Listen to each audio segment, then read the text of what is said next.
MCR Wonder White Collection. Wonder White.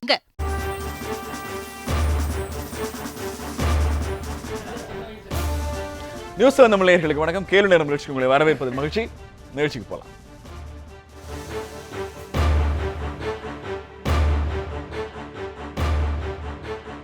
கடந்த வாரம் வடகிழக்கு டெல்லியின் தெருக்களை பற்றி எரிய வைத்த டெல்லி வன்முறை இந்த வாரம் இந்திய நாடாளுமன்றத்தை எரிய வைத்துக் கொண்டிருக்கிறது. பட்ஜெட் கூட்டத்தொடரின் 2ஆம் அமர்வுக்காக கூடிய நாடாளுமன்றத்தின் இரு அவைகளையும் டெல்லி வன்முறை தொடர்பான 2 கோரிக்கைகளை முன்வைத்து 2வது நாளாக முடக்கி இருக்கின்றன எதிர்க்கட்சிகள். டெல்லி வன்முறை குறித்து விவாதம் நடத்துவதே மத்திய அரசுக்கு சங்கடத்தை உண்டாக்கும் எனும் போது அமித்ஷா ராஜினாமா செய்ய வேண்டும் என்ற தர்ம சங்கடமான கோரிக்கையையும் எதிர்க்கட்சிகள் எழுப்புகின்றன. மேலும் எதிர்க்கட்சி எம்பிக்களுக்கு எதிர்வினையாக ஆளும் கட்சி எம்பிக்களும் முழக்கமிட்டு அது கைகலப்பு வரை சென்றிருக்கிறது. இவ்வளவு கலேபரங்கள் நடந்த பின்னரும் தேசிய தலைநகரில் 47 உயிர்களை பலிகொண்ட வன்முறை குறித்து உடனடியாக விவாதிக்க மத்திய அரசு ஏன் தயங்குகிறது என்பதை யோசிக்கும் போது தோன்றும் சில காரணங்கள் முக்கியமானதாகிறது. ட்ரம்ப் வருகையின் போது டெல்லியில் வன்முறை நடந்தது உளவுத்துறையின் தோல்வி என விமர்சிக்கப்படுவதால் அதன் மீது விவாதம் நடத்தினால் அது அமித்ஷாவிற்கான பின்னடைவாக கருதப்படும் வாய்ப்பிருப்பதாக கூறப்படுகிறது. எதிர்க்கட்சிகள் அமளியில் ஈடுபட்ட 2 நாட்களும் பிரதமரும் உள்துறை அமைச்சரும் அவையில் இல்லாததையும் கவனிக்க வேண்டியிருக்கிறது. அதே நேரத்தில் ஹோலி பண்டிகை விடுமுறைக்கு பின் டெல்லி வன்முறை குறித்து விவாதிக்க தயாராக இருப்பதாக கூறிய பின்னரும் பாஜகவுக்கு நெருக்கடி கொடுக்கும் நோக்கில் எதிர்க்கட்சிகள் நாடாளுமன்றத்தை முடக்கி இருக்கின்றனவா என்ற சந்தேகமும் எழுகிறது.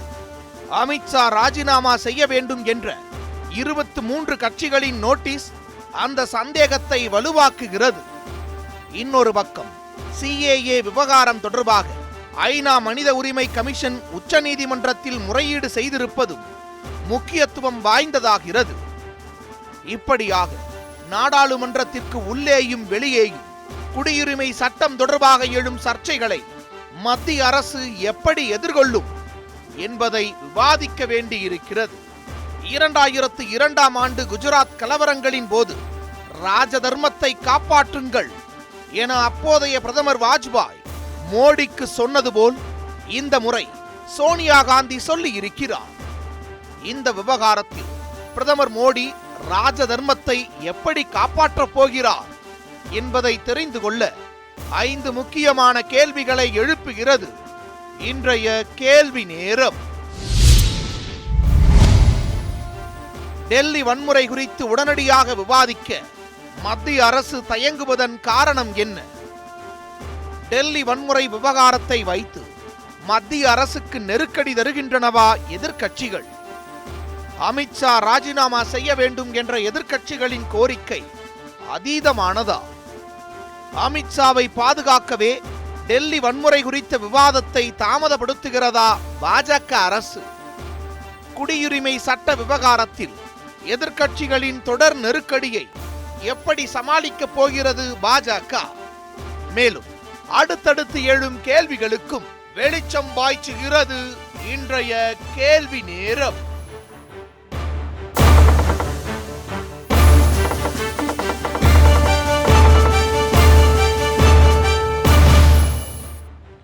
டெல்லி வன்முறை தொடர்பாக விவாதிக்க தயங்குகிறதா மத்திய அரசு? இந்த பொருள்ல தான் கேள்வி நேரத்தை நகர்த்த இருக்கிறோம். கருத்தாளர் அறிமுகப்படுத்த விரும்புகிறோம். மூத்த பத்திரிகையாளர் எஸ். எம். கணபதி அவர்கள் நம்மோடு இணைந்திருக்கிறார். மூத்த பத்திரிகையாளர் பா. கிருஷ்ணன் அவர்கள், அதிமுகவிலிருந்து சட்டமன்ற உறுப்பினர் செம்மலை அவர்கள் நம்மோடு இணைந்திருக்கிறார். மூத்த பத்திரிகையாளர் ஆர். வெங்கடேஷ், விடுதலை சிறுத்தை கட்சியிலிருந்து ஆலூர் ஷானவாஸ். ஐவரையும் நிகழ்ச்சிக்கு வரவேற்கிறோம். பா. கிருஷ்ணன் சார், ஒரு வன்முறை, சட்டம் ஒழுங்கு வன்முறை அல்லது கலவரம் இந்த மாதிரியான எந்த விஷயங்கள் நடந்தாலும் அது ஒரு அரசு எப்படி கையாண்டது அப்படிங்கிறத நாடாளுமன்றத்தில் கூட்டத்தொடரில் விளக்குறதுங்கிறது ரொம்ப சாதாரணமான விஷயம். எதிர்க்கட்சிகள் இது என்ன நடந்துச்சுங்கிறத பத்தி பேசுங்க அப்படின்னு சொன்னா ஹோலி பண்டிகை முடியட்டும் அப்படிங்கிறது என்ன மாதிரியான ஒரு அணுகுமுறை?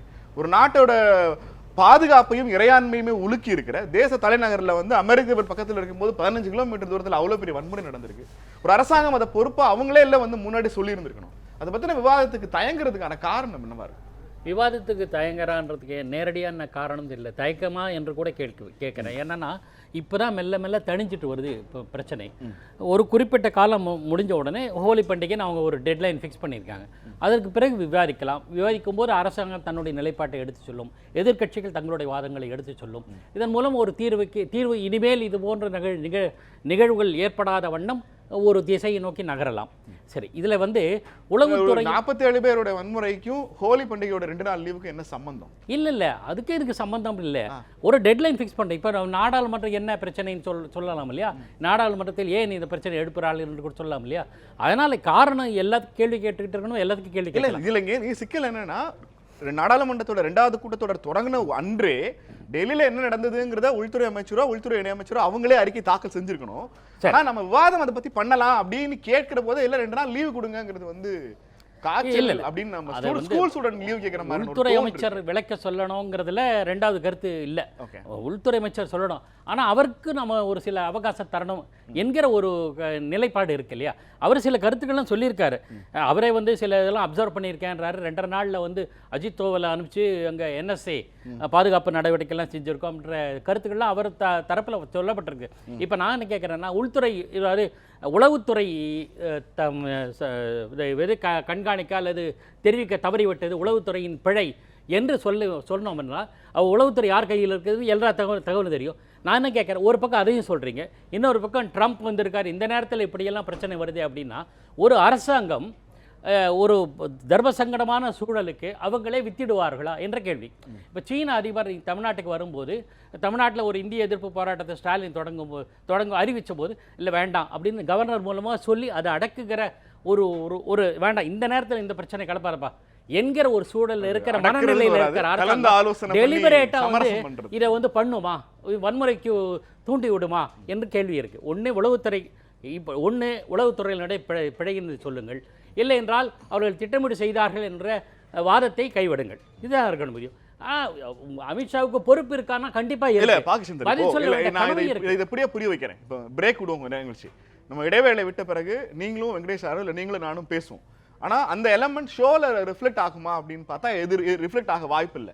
ஷோவுக்குன்னு நம்ம சில நெறிமுறைகளை வச்சிருக்கோம். பாராளுமன்றத்துக்கு வெளியில மோடி என்ன சொன்னார், பாராளுமன்றத்துக்கு வெளியில அமித்ஷா என்ன சொன்னாருங்கிறதெல்லாம் பிரச்சனை. பாராளுமன்றம்ங்கிற அதிகாரம் இருக்கிற அமைப்புல பொறுப்புல இருக்கிற நாம என்ன சொல்றோங்கிறதா ரொம்ப முக்கியமான ஒரு எலமெண்ட். நீங்க இதுவரைக்கும் டெல்லி வன்முறை தொடர்பான எல்லா ஸ்டேட்மெண்ட்டுமே பார்லிமெண்ட்டுக்கு வெளியில சொன்னது. பார்லிமெண்ட்ல நீங்க ஒன்னு சொல்லும் போது அது ப்ரூஃப், அது ரெக்கார்ட் ஆகுது. ஒரு அரசாங்கம் என்ன சொல்லுது நான் எதிர்பார்க்கணும் இல்லையா? அதனால தான் கொஞ்சம் கவனத்தோட இருக்க வேண்டியிருக்கு. எடுத்தேன் கவிதைன்னு சொல்ல உளவுத்துறைங்கிறது என்ன நடக்க போகுதுன்னு சொல்றதுக்கான report. Study the situation, they have to go through all the areas. ரெண்டு தரப்புல நீங்க எப்படி புரிஞ்சுக்கணும் நான் எதிர்பார்க்கிறேன்னா, ஒரு சாதாரண கடைநிலை ஊழியருக்கும் ஒரு குடிமகனுக்கும் ஒரு தகவல் கிடைக்காது. ஆனா உள்துறை அமைச்சகத்துக்கோ உளவுத்துறையில இருக்கிற தலைவர்களுக்கோ இது நாளை நடக்க வாய்ப்பு இருக்கிறதுன்னு நடக்க போறதே அறிக்கை வந்துடும். ஆனா நம்ம நடந்து முடிஞ்சதை அறிக்கை கேட்கறதுக்கு டைம் கேட்கிறோம்னா அதுக்கு என்ன அர்த்தம்? they are studying it அப்படிதான் எடுத்துக்க முடியும். முழுக்க அந்த உள்துறை அமைச்சருடைய தரப்பில் சொல்லப்பட்ட கருத்து என்னன்னா, தீவிரமாக பரிசீலித்து வருகிறோம், எல்லா தரப்பிலையும் எல்லா தரப்பு வாதங்களையும் கருத்துக்களையும் திரட்டி ஒரு கருத்து கொண்டு வரணும் என்ற ஒரு ஸ்டேட்மெண்ட்டை விடணுங்கிறதுல எந்த விதமான கருத்து இல்லை. பட் அவங்க தரப்பில் சில பிழைகள் இருக்கு. ஆளும் தரப்பில் ஆளுங்கட்சியுடைய உள்துறையில் செய்த கோளாறுகள், அதனால தான் இந்த வன்முறை உயிரிழப்பெல்லாம் நடந்திருக்கு. இதில் மறுத்து கருத்து இல்லை. let them come out, let us give them to ராஜினாமா பண்ணணும். அமித்ஷா ராஜினாமா பண்ணணும்ங்கிற கோரிக்கை எப்படி பார்க்குறீங்க? ராஜினாமா எல்லாத்துக்குமே ராஜினாமானா, இப்போ கடந்த ஆட்சியில் தயாநிதி மாறன் ஒரு குறிப்பிட்ட பிரச்சனை தொடர்பாக விலக வேண்டும் என்று ரவிசங்கர் பிரசாத் கேட்டிருக்காரு. தமிழகத்தில் அப்போ ஆண்டு கொண்டு முதலமைச்சர் ஜெயலலிதா கேட்டிருக்காங்க. எல்லா கட்டத்திலையும் ஏதாவது ஒரு பிரச்சனைனா இவங்க விலகணும் அப்படின்ட்டுவாங்க. விலகினால் தீர்ந்து விடுமா பிரச்சனை? அல்ல, விலகுவதால் மட்டும் ஒரு பிரச்சனைக்கு முடிவு காண முடியாது. என்ன அவங்க தரப்பு என்ன வாதம், பிறகு அவங்க சொல்லுவாங்கல்ல, ஸ்டேட்மெண்ட் விடுவாங்க, வைப்பாங்க இல்லையா பார்லிமெண்ட்ல. அப்போ ஸ்டேட்மெண்ட் விடும்போது அதை பற்றி விவாதி அப்படியே திருப்பி டியூன் பண்ணி கொஞ்சம் முன்னாடி ஆட்சிக்கு போனோம்னா, ரயில்வே துறை அமைச்சர்களாக லாலு பிரசாத் யாதவோ மம்தா பானர்ஜி இருக்கிற போது நடக்கிற விபத்துக்கள்லாம் நீங்க பொறுப்பெடுத்து உடனடியாக ராஜினாமா பண்ணணுங்கிறான். மும்பை தாக்குதலுக்கு பிறகு சிவராஜ் பாட்டீல் அப்போது உள்துறை அமைச்சர் ராஜினாமா பண்ணாரு. அப்ப என்னன்னா, எதிர்கட்சியா இருக்கும்போது நீங்க ஒரு கிளைம் பண்றீங்க, ஆளுங்கட்சியா இருக்கும்போது கிளைம் பண்ணா அந்த கிளைம் பண்ற அந்த சட்டமன்ற நாடாளுமன்ற கூட்டத்தொடருக்கு பிரதமர் வரல, உள்துறை அமைச்சர் வரல. இல்ல நீங்க என்ன ரீவைண்ட் பண்ணா நான் இன்னொரு ரீவைண்ட் பண்ண 60களுக்கு போவேன். லால் பகதூர் சாஸ்திரி அரியலூர் ரயில் விபத்துக்கு விலகினார், பதவி அப்ப விலகினார். அந்த பொறுப்பு இருக்குல்ல. இல்ல அந்தைய நெறி சார்ந்த அரசியல் இன்று நடக்கவில்லை. இன்று இப்ப எல்லா தரப்பிலும் இல்ல. நான் 2009-14க்கு போறேன், நீங்க 1960க்கு போறீங்க. இல்ல நமக்கு ரொம்ப பக்கத்துல இருக்கிறது 2009-14. 2009க்கு இன்னும் இப்ப சூழல் மாறி இருக்கு இல்லையா? நான் அவங்க எல்லாருமே விலகணும்னு இவங்க கேட்டது சரின்னு நான் சொல்ல மாட்டேன். ஏன்னா எதுக்கு எடுத்தாலுமே பார்லிமெண்ட்டை முடக்குவதும், பாராளுமன்றத்தில் குரல் எழுப்பதும், கூச்சல் எழுப்பதும், பாராளுமன்ற நடவடிக்கைகளை செயல்பட விடாமல் தடுப்பதும் ஆகிய இதெல்லாம் எதனால சார்?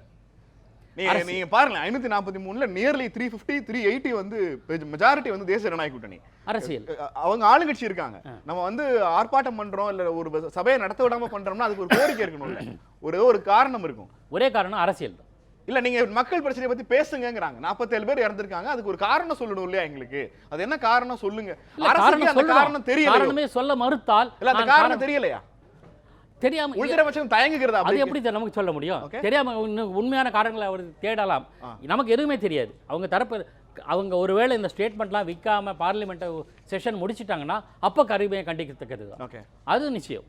ஆகையினால let us give us time. கூடிய வரையில் அவங்களுக்கு வாய்ப்பு கொடுப்போம். அவங்களுக்கு தவறை செய்யவில்லை என்று யாரும் சொல்லவில்லை, ஆனால் அவர்களுக்கும் வாய்ப்பு கொடுக்குள் என்றுதான் நமக்கு. ஷானவாஸ், இது குறைஞ்சபட்சமா ஒரு அரசாங்கம் இதை பத்தி பேச தயாரா இருக்கும்.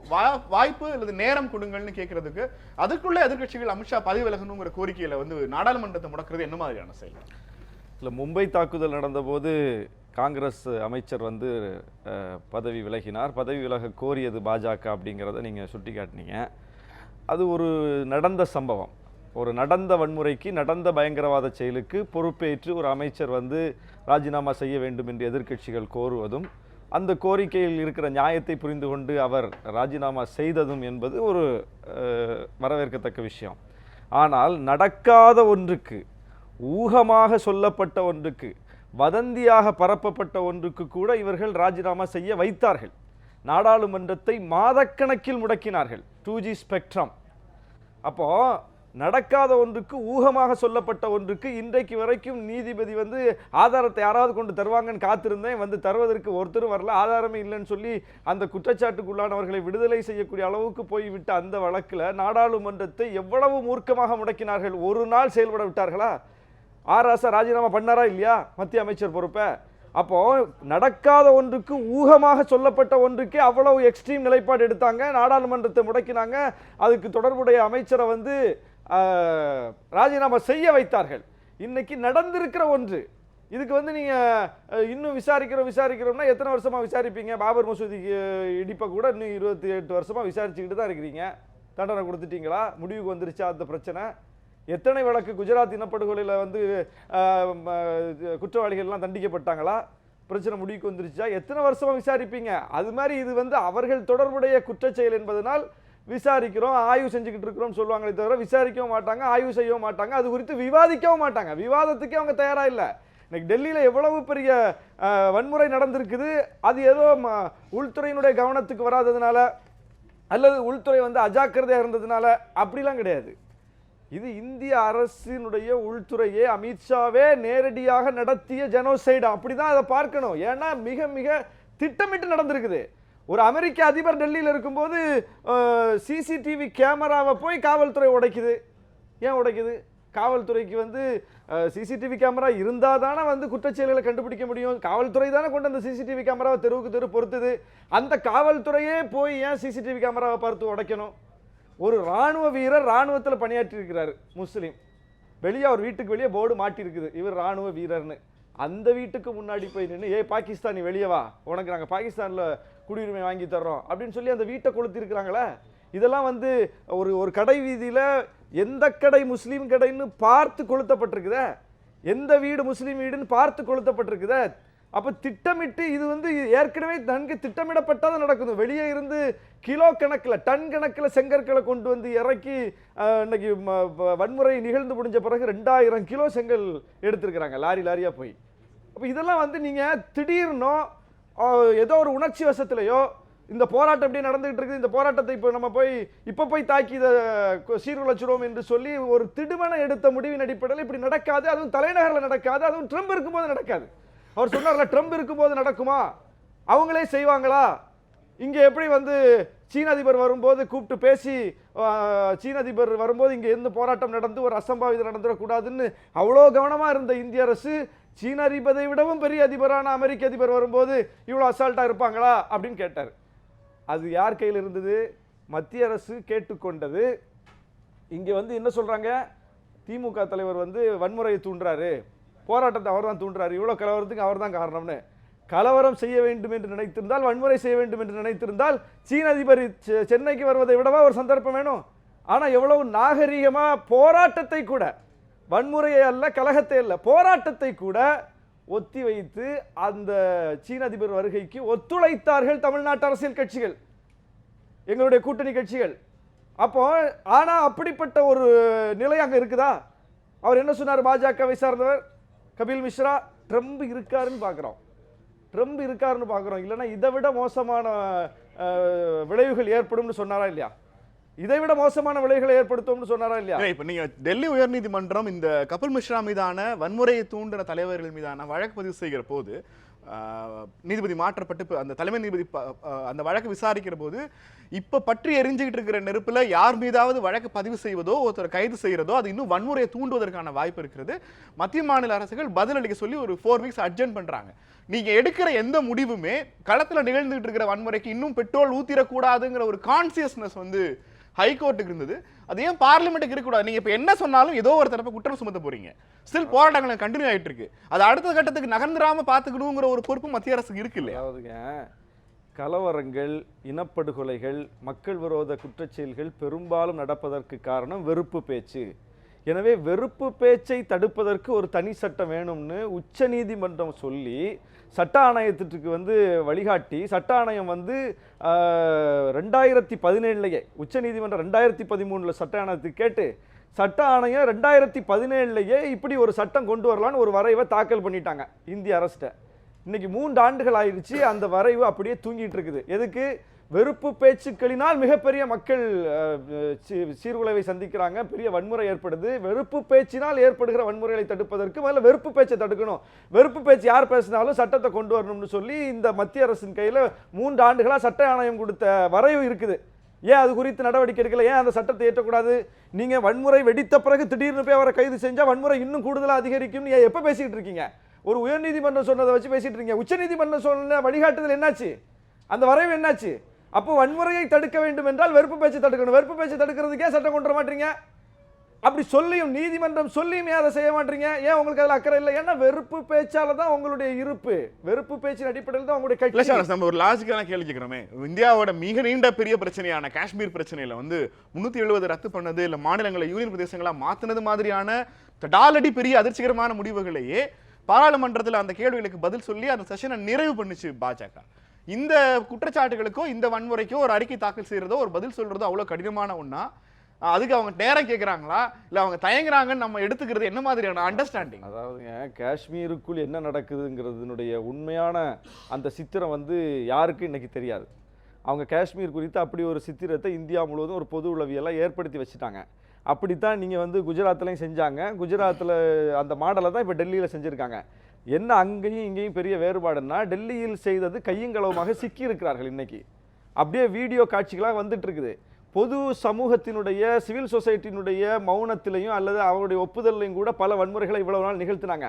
அதுக்கு நேர் எதிராக டெல்லியில் என்ன நடக்குதுன்னா, சீக்கியர்கள் போய் முஸ்லீம்களை பாதுகாக்கிறாங்க, தலித்துகள் போய் முஸ்லீம்களை சேவ் பண்ணுறாங்க, இந்துக்கள் வந்து முஸ்லீம்களை மீட்பதற்காக உயிரையே கொடுத்திருக்கக்கூடிய காட்சிகளை பார்க்கிறோம், அடைக்கலம் கொடுத்திருக்கிற காட்சியை பார்க்கிறோம். இவ்வளவு நாளும் பாஜக RSS தரப்பு நிகழ்த்திய வன்முறைகள்ல இது ரொம்ப புதுசா இருக்கு அவங்களுக்கு. இப்படி ஒரு சிவில் சொசைட்டி வந்து முஸ்லீம்கள் பக்கம் நின்று பாதுகாப்பதும், உடைக்கப்பட்ட பள்ளிவாசல் மினராவை வந்து இந்துக்களை கட்டி கொடுப்பதும், இது வந்து ரொம்ப அவங்களுக்கு அதிர்ச்சிகரமா இருக்கு. இன்னொரு பக்கம் முழுக்க முழுக்க ஆவணங்கள் வெளியே வந்து கோர்ட் வரைக்கும் போய் கோர்ட்டை வந்து போலீஸை பார்த்து இப்படியெல்லாம் பேசியிருக்காங்க, உங்களுக்கு தெரியுமா, அந்த வீடியோ நீங்க பார்த்தீங்களான்னு கேட்க, போலீஸ் வழக்கம் போல நாங்க பார்க்கலன்னு சொல்ல, இந்த நான் காட்டுறேன் பாருன்னு சொல்லி போட்டு காட்ட, இது வந்து நாடை சந்தி சிரிச்சிட்டு அவர்களை எப்போதும் ஆதரிக்கிறவர்களே அவர்களை தொடர்ந்து ஆதரிக்க முடியாத நிலைக்கு தள்ளப்பட்டு நம்முடைய ரஜினிகாந்த் உட்பட இது வந்து ராஜினாமா செஞ்சுட்டு போக வேண்டியதானு சொல்ல வேண்டிய நிலைக்கு வந்துருச்சு. எக்ஸ்போஸ் ஆயிட்டாங்க. இது அவங்க எதிர்பார்க்கல. அப்ப இப்போ இந்த நேரத்தில் நாடாளுமன்றத்தில் இது விவாதிக்கப்படும் போது அவங்க எந்த மூஞ்சியை வச்சுட்டு அதை ஃபேஸ் பண்ணுவாங்க? அது எப்படி வந்து அவங்களுக்கு பதில் சொல்ல முடியும்? ஒரு அரசாங்கத்தினுடைய ஆட்சியில நிர்வாக தோல்விகள் இருக்கத்தானே செய்யும். நீங்க நிர்வாக ஒரு நடக்கிற எல்லா ரயில் விபத்துக்கும் ரயில் அமைச்சர் பொறுப்பேற்க முடியுமா? இயல்புலேயே ரயில் விபத்து வந்து திட்டமிட்டு ஆர்கனைஸ்டா போய் முன் தயாரிப்போட போய் ஏற்படுத்துவதல்ல. அது விபத்து கிடையாது. விபத்து திடீர்னு நடக்கும், அதுக்கு ஒரு அமைச்சர் ஆனாலும் அதை பொறுப்பேற்று ராஜினாமா செய்கிறார். இது அப்படி இல்லை, இது அப்படி இல்லை. காவல்துறை வேடிக்கை பார்க்குது. காவல்துறைக்கு உள்ளேயே கருப்பாடுகள் புகுந்து போய் உடைக்கிறாங்க, வன்முறை செயலில் ஈடுபடுறாங்க. ஒரு எம்பிங்க, பாஜக கூட்டணியில் இருக்கக்கூடிய நாடாளுமன்ற உறுப்பினர், முஸ்லீம்கள் தாக்கப்படுகிறார்கள்னு சொல்லி அவர் காவல்துறை தொடர்பு கொள்றாரு, வாங்க வாங்கன்னு. அவருடைய கோரிக்கை நிராகரிக்கப்பட்டது. அவர் வந்து பேட்டி கொடுக்கிறார். யார் அவர்? வந்து முஸ்லீம் கட்சி இல்லை, அல்லது பாஜகவுக்கு எதிர்நிலையில் இருக்கக்கூடியவரும் இல்லை, பாஜக கூட்டணியில் இருக்கக்கூடிய ஒருவர், கூட்டணி கட்சியினுடைய நாடாளுமன்ற உறுப்பினர் வெளிப்படையா பேட்டி கொடுக்கிறார். நான் தொடர்பு கொண்டேன் டெல்லி காவல்துறையை, எனக்கு ரெஸ்பான்ஸ் இல்லை, அந்த மக்கள் இரையாக்கப்பட்டுட்டாங்க அப்படின்னு சொல்றாரு. பல்லாயிரக்கணக்கான அழைப்புகள் டெல்லி காவல்துறைக்கு, இங்க கலவரம் நடக்குது, இங்க தாக்க வர்றாங்க, அங்க வர்றாங்க அப்படின்னு சொல்லி காவல்துறைக்கு தெரிவிக்க எந்த பதிலும் கிடையாது. காவல்துறையிட்ட இருந்து ரெஸ்பான்ஸே கிடையாது. அப்போ மக்கள் திட்டமிட்டு தாக்கப்பட்டிருக்கிறார்கள், காவல்துறை அவங்களை பாதுகாக்க வரல, அல்லது தாக்கியவர்களுக்கு அரணாக நின்றிருக்கிறது அப்படிங்கிறது எப்படி வந்து விபத்தா இருக்க முடியும்? அது திட்டமிட்ட செயல் இல்லையா? அப்ப அந்த திட்டமிட்ட செயலுக்கு ஒருவர் பொறுப்பேற்று ராஜினாமா செய்யணும்னு சொல்லக்கூடிய கோரிக்கை நியாயம் தானே? அதுல என்ன தவறு இருக்க முடியும்? அப்ப நீங்க திட்டமிட்டு தான் இது நடந்திருக்குது. இது காவல்துறைக்கு தெரியாம நடந்திருக்குமா? உளவுத்துறையினுடைய பார்வைக்கு மீறி நடக்குமா? அதுவும் ட்ரம்ப் இருக்கும்போது நடக்குமா? அப்ப அதற்கு முன்னால் ஒருத்தர் அதை பேசுறாரு, பேசியபடி நடக்குது. சரி, அங்கெல்லாம் விட்டுருங்க, நீங்க அங்க வரைக்கும் போக வேண்டாம். இப்ப வன்முறை டெல்லியில நடந்துருச்சு. டெல்லியில் நடந்த உடனே தமிழ்நாட்டில் என்ன மாதிரி குரல் ஒலிக்குது? என்ன மாதிரி குரல் ஒலிச்சுது அதை சொல்லுங்க. டெல்லியில் வன்முறை நடந்து விட்டது, பாஜக அம்பலப்பட்டு விட்டது, இதேபோல் இங்கே நாங்கள் பாஜகவை செய்வோம்னு இங்கே யாராவது பேசினாங்களா? அல்லது டெல்லியில் வன்முறை ஏற்பட்டு விட்டது, இதுபோல் வண்ணாரப்பேட்டையில் நடக்கும்னு பேசினாங்களா? யார் எந்த தரப்பு பேசினாங்க? ஹெச் ராஜாவுடைய குரல் எப்படி ஒலிக்குது? பாஜகவில் இருக்கக்கூடிய இன்னொரு தலைவர் என்ன சொல்றாரு? டெல்லியிலேயாவது 15 விழுக்காடு முஸ்லீம்கள் இருக்கீங்க, தமிழ்நாட்டில் 5 விழுக்காடும் குறைவாக தான் இருக்கீங்க. 15 விழுக்காடு நீ இருக்கும்போதே இந்த அடி வாங்கியிருக்கேன்னா 5 விழுக்காட்டுக்கும் கீழே இருக்கக்கூடிய தமிழ்நாட்டில் என்ன நடக்கும் பார் அப்படி ஒருத்தர் சொல்றாரு. ஹெச் ராஜா சொல்றாரு. அப்படியே சென்னை ஆர்ப்பாட்டத்தில் ஒரு வடநாட்டை சார்ந்த இளைஞர்கள் வந்து டெல்லி எரியுது, அடுத்தது தமிழ்நாடு சென்னைன்னு போர்டு பிடிச்சு நிற்கிறானே, இப்படி இது நடக்குது. அப்போ ஒரு வன்முறையை தூண்டக்கூடிய ஒரு தலைவர்களுடைய பேச்சு, களத்தில் அதற்கான அடுத்த ரியாக்ஷன், ரெண்டுமே அப்படியே ஒட்டி நடக்குது. போராட்டத்தில் ஈடுபடலாம் சுட்டுக்கொள்ளுன்னு ஒரு தலைவர் பேசுறாரு, துப்பாக்கி எடுத்துட்டு போய் சுட்டுக்கொள்ள வர்றானே, அடுத்தடுத்து வர்றானே. இப்போ இந்த காட்சி எப்படி பொருந்தி போகுது? அப்போ இது ஏதோ திடீர்னு நடந்துருச்சு, தெரியாம நடந்துருச்சு, இதுக்கு போய் ஒரு அமைச்சரை பொறுப்பேற்க சொல்ல முடியுமா? இதுக்கு போய் ராஜினாமா சொல்ல முடியுமான்னா இது தெரியாம நடந்ததே இல்லையா, தெரிஞ்சுதான் நடக்குது. ஜேஎன்யூல வந்து தாக்கப்பட்ட மாணவர்கள் மீது வழக்கு பதிவு, தாக்கியவர்கள் மீது வழக்கு இல்லை, தாக்கியவர்கள் மீது நடவடிக்கை இல்லை.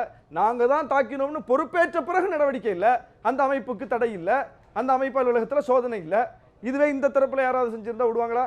செம்மலை சார், ரொம்ப முக்கியமான ஒரு கேள்வியை ஷானவாஸ் எழுப்பியிருக்கிறார். ஏற்கனவே டெல்லி வன்முறை 47 பேர் இறந்த பிறகு ஏன் இந்த சம்பவம் நடந்துச்சுன்னு அமித்ஷா பேச மறுக்கிறார் அப்படிங்கிறது ஒரு பக்கம்னா, அந்த புள்ளி இன்னும் அணையலைங்க, அந்த நெருப்பு அப்படியே தமிழ்நாடு வழியா வந்து நிக்குது வண்ணாரப்பேட்டையில, அடுத்து சென்னை தான் டார்கெட்னு தமிழ்நாட்டில் தலைவர்கள் பேசுறாங்க. தமிழக அரசு அதை எப்படி அனுமதிக்குது அப்படிங்கிற கேள்வி முக்கியமான ஒரு கேள்வி. குடியுரிமை திருத்த சட்டத்துல அதிமுக என்ன நிலைப்பாடுகள் வேணா எடுக்கலாம், ஒரு சட்டத்தை வாக்களிக்கிறதுல ஆதரிக்கிறதோ எதிர்க்கிறதோ. ஆனா ஒரு வன்முறை வர்ற போது சட்டம் ஒழுங்கை பாதுகாக்கக்கூடிய இடத்துல இருக்கிற மாநில அரசு இந்த விஷயங்கள்ல என்ன மாதிரியான ஸ்டாண்ட் எடுத்திருக்காங்க? இந்த குறைந்தபட்சமா உள்துறை அமைச்சர் இதை பத்தி நாடாளுமன்றத்தில் பேசணுங்கிற மாதிரியான கோரிக்கைகள் எல்லாம் அதிமுகவோட நிலைப்பாடு என்ன?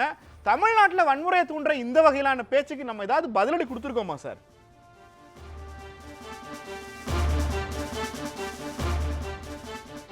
அதாவது கலவரத்தை யார் செய்தாலும், கலவரத்திற்கு யார் காரணமாக இருந்தாலும் அது கண்டிக்கப்பட வேண்டியது என்பதிலே மாற்று கருத்து கிடையாது.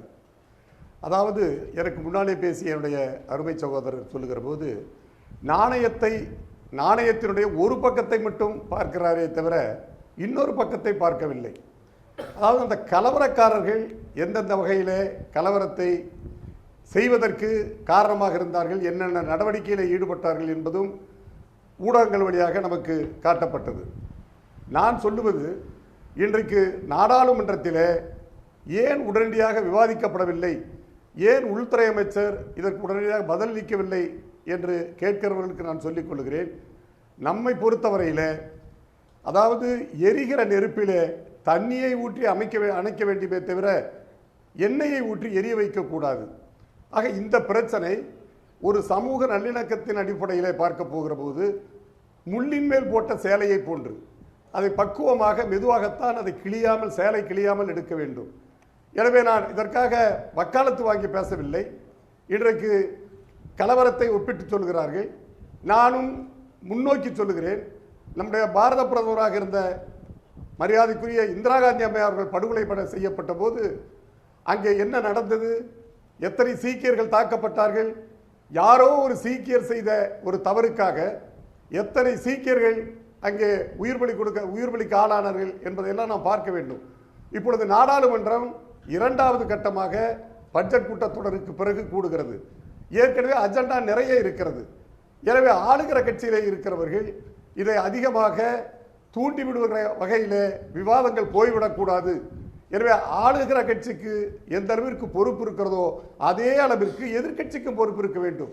இதுதான் இருக்கிற பிரச்சனை என்று இதையே தூண்டிவிட்டு சுமூகமாக போகிற மக்களை கூட செய்து பாராளுமன்றத்திலிருந்து கேட்கல, பெரிதாக்குவதற்கு பாராளுமன்றத்திலிருந்து கேட்கல, தமிழ்நாட்டிலிருந்து கேட்கிறேன். வண்ணாரப்பேட்டையில குடியுரிமை திருத்த சட்டத்துக்கு எதிராக மிகப்பெரிய போராட்டம் நடந்துட்டு இருக்கு. தமிழக நிதிநிலை அறிக்கை அன்று தாக்கல் செய்யப்பட்டிருக்கு. அதுக்கு மறுநாள் தமிழக முதலமைச்சர் அவராகவே ஒரு அறிக்கையை தாக்கல் செய்யறார் சட்டப்பேரவையில். முஸ்லிம்களுக்கு எந்த பாதிப்பையும் தமிழக அரசு ஏற்படுத்த அனுமதிக்காது, உங்களுக்கான கடைசி முஸ்லிம் வரைக்கும் நாங்க பாதுகாப்பா இருப்போம். ஒரு சட்டப்பேரவையில தன் மாநிலத்தில் நடக்கிற ஒரு புரொட்டஸ்டுக்கு ஒரு மாநில முதலமைச்சர் பொறுப்பெடுத்து பதில் சொல்றார், நாங்க உங்க கூட இருக்கோம், நீங்க பயப்படாதீங்க அப்படின்னு. இந்த பொறுப்பு இந்திய உள்துறை அமைச்சருக்கு வேணும்னு நீங்க நினைக்கிறீங்களா இல்லையா?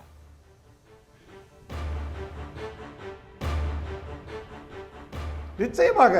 எப்போ தமிழ்நாட்டை பொறுத்தவரையில மாண்புமிகு தமிழ்நாடு முதலமைச்சர் எடப்பாடியார் அவர்கள் மிக தெளிவாக, சார் ஒண்ணு மட்டும் நான் சொல்றேன், இந்த சிசிஏ குடியுரிமை திருத்த சட்டம் அதை பத்தி விவரமே தெரியாதவங்க இது வியாக்கியானம் பண்ணிட்டு இருக்காங்க.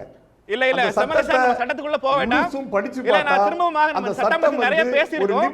என்னுடைய கேள்வி, ஒரு சட்டம் வெளியில வந்திருக்கு, மக்கள் ஆதரிக்கிறாங்க, ஒரு தரப்பு எதிர்க்கிறாங்க, வன்முறை வருது, ஒரு அரசு தரப்பு என்ன பக்கம் நின்னு எப்படி பேசுறதுன்னு ஒரு டோன் இருக்கு இல்லையா? இந்திய அரசு தரப்பிலிருந்து அமைச்சர்கள் யாருமே டெல்லி வன்முறை போய் பார்க்கல. ஒரு பாதிக்கப்பட்ட இடத்துக்கு அமைச்சர்கள் யாருமே போகாம ஒரு தேசிய பாதுகாப்பு ஆலோசகர் அனுப்புறது என்ன மாதிரியான அணுகுமுறை? மக்கள் கூட நாங்க நிக்கிறோம். டெல்லியோட 7 எம்பியுமே பாஜக எம்பிக்கள். உங்க எம்பி உங்க தொகுதிக்கு நாங்க வந்து நிக்கிறோம், அரசு உங்களை கைவிடாதுன்னு ஏன் அமைச்சர்கள் யாருமே போல? நியாயமா நேரம் உள்துறை அமைச்சர்கள் அங்க போய் விசிட் பண்ணிருக்கணும். நம்ம மக்கள் கிட்ட போகாம தடுக்கிறதுக்கான காரணம் என்னன்னு நான் கேட்கிறேன்.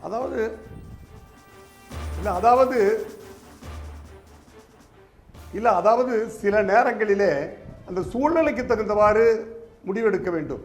அதாவது ஒரு கலவரம் நடக்கிறது என்று சொன்னால் அங்கே உள்துறை அமைச்சரோ அல்லது பிரதம அமைச்சரோ போனால் மேலும் அந்த கலவரத்தை தூண்டி விடுவதற்கோ அல்லது மேலும் கலவரம் வெடிப்பதற்கோ அது காரணமாக இருந்து விடக்கூடாது. எனவே அந்த சம்பவ இடத்திற்கு போய் தான் பிரச்சனைக்கு தீர்வு காண வேண்டும், பரிகாரம் காண வேண்டும் என்பது அல்ல. ஆக அலுவலகத்தில் உட்கார்ந்து கொண்டே நீங்க சொல்ற ஒவ்வொரு எக்ஸாம்பிளுக்குமே தமிழகம் சிறந்த பதில கொடுத்துட்டே இருக்கு. வண்ணாரப்பேட்டையில முஸ்லிம் அமைப்புகள் போராட்டம் நடத்திய போது தொகுதியினுடைய எம்எல்ஏ அமைச்சர் ஜெயக்குமார் கூப்பிட்டு பேசுறாரு. அங்க பேச்சுவார்த்தை நடந்தது. உங்களுக்கு என்ன பிரச்சனைன்னு சொல்லுங்கன்னு கேட்டாரு. அதே மாதிரி போராட்டம், போலீஸ் தடியடி, வன்முறை நடந்த போது அமைச்சர் ஜெயக்குமார் கன்சோல் பண்ண முடியுதுன்னா, அமைச்சர் ஜெயக்குமார் கன்வின்ஸ் பண்ண முடியுதுன்னா, டெல்லியோட 7 எம்பில ஒருத்தர் கூட ஃபீல்டுக்கு போக முடியல. நான் கேக்குறது, தமிழகம் ஆதரிச்சு வாக்களிச்சிருக்கு, தமிழகம் ஆதரிச்சு முதலமைச்சர் பேசியிருக்கார். ஆனால் மக்களுக்கு ஒரு பிரச்சனை வரும்போது அரசு நிக்குது இல்ல. தமிழ்நாடு மாண்புமிகு இல்ல தமிழ்நாடு முதல்